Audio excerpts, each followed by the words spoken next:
Isang mapagpalang araw sa ating lahat. Ako ang inyong lingkod, Elijah Bolden Valdez, at welcome sa ating daily devotions.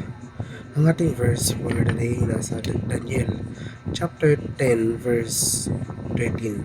Sinasabi dito na, ngunit pinigilan ako ng pinuno ng kaharian ng Persya sa loob ng 21 araw, hanggang sa dumating si Miguel, isa sa mga pangunahing pinuno na sumaklolo sa akin sapagkat naiwan ako noong nag-iisa kasama ng mga hari ng Persia.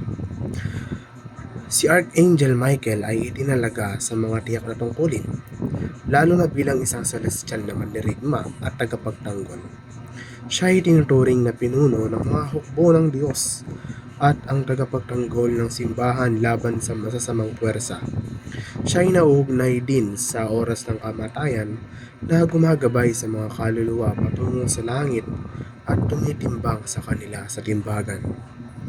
Ang angelic beings ay nag-highlight sa ideya na ang mga anghel, dahil sa kanilang kalikasan at spiritual na posisyon, ay may mas malawak na pangunawa sa mga bagay kaysa sa tao.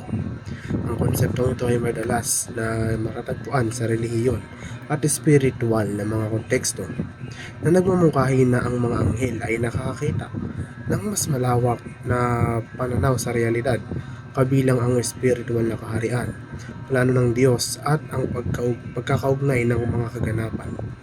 Ang panalangin bilang isang spiritual na koneksyon o isang string na nag-uugnay sa mga individual na sa banal. Maraming relihiyon at spiritual na mga tradisyon ang gumagamit ng mga physical na bagay tulad ng prayer beds o mga lubid bilang mga pangtulong sa panalangin, na higit pang naglalarawan sa konseptong ito ng isang string o koneksyon. Ang paghahanap sa banal na presensya ng Diyos at intervensyon sa pamamagitan ng kanyang makapangyarihang mga anghel ay isang karaniwang tema sa maraming spiritual na tradisyon. Ang mga tao ay madalas na humingi ng tulong sa Diyos sa oras ng pangangailangan. Naniniwala na ang mga anghel ay maaaring kumilos bilang mga mensahero, tagapagtanggol o gabay na isinasagawa ang kalooban ng Diyos. Ang Biblia ay ang ipinahayag na salita ng Diyos, nag-aalok ng mga pananaw sa kanyang kalikasan, kalooban at relasyon sa sangkatauhan.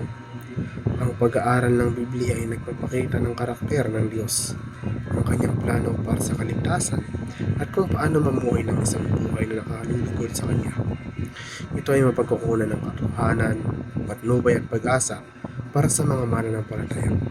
Ang mga panalangin ay nakikita bilang isang paraan upang labanan ang negatibong impluwensya ng isang kaaway o magkasalungat na puwersa na kadalasang tinutukoy bilang spiritual na pakikidigma. Ginagawa ito sa pamamagitan ng paghingi ng kapangyarihan at interbensyon ng Diyos upang lansangin ang mga plano ng kaaway, sirain ang mga negatibong impluwensya at protektahan laban sa pinsala. Muli, ako ang inyong lingkod, Elijah Bolden Valdez, at dito na nagtatapos sa mga daily devotions.